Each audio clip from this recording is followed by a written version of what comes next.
may mga nakikita rin pong mga Chinese militia dyan? Ay, opo. Minsan nagre-report po ang Philippine Marine, yung Coastal Defense Regiment ng Philippine Marine, na may mga lumalapit na po ng mga Chinese Coast Guard na katulad lamang sa Capra Island. Merong pangitain dyan ng mga Chinese vessels at Chinese submarine na minsan lumalapit hanggang 54 nautical miles lang.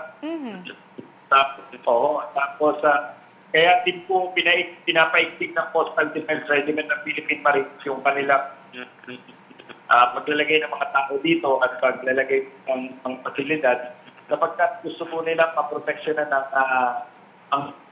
yung papasok po ng mga barko dito sa West Philippine Sea na lumalapit sa bayan ng Luzon.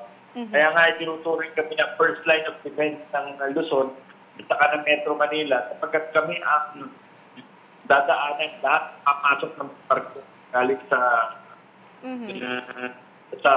napapunta sa Metro Manila. Oo nga, Mayor, you're in a very strategic position po itong island ng Lubang. Pero itong presence po ng mga Chinese Military Coast Guard, should it be a cause of concern para po dun sa mga turistang papunta po sa inyo?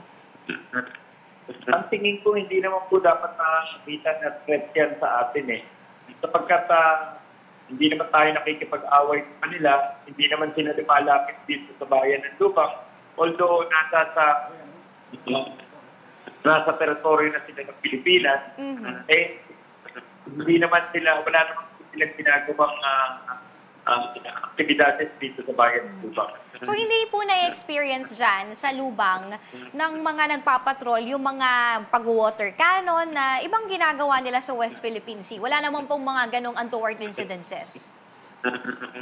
Dito po sa amin bayan, wala pong mga ganyan. Sapagkat dito po sa Lubang, ay konti lang po, ilang na pinagkapo ang malalaking bangka dito na nagpapakulong na lumalagpas doon sa 15 kilometers na municipal waters namin.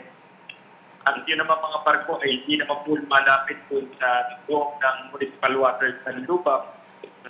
Wala pong mga experiences sa ganun. Katulad sa ibang bayan.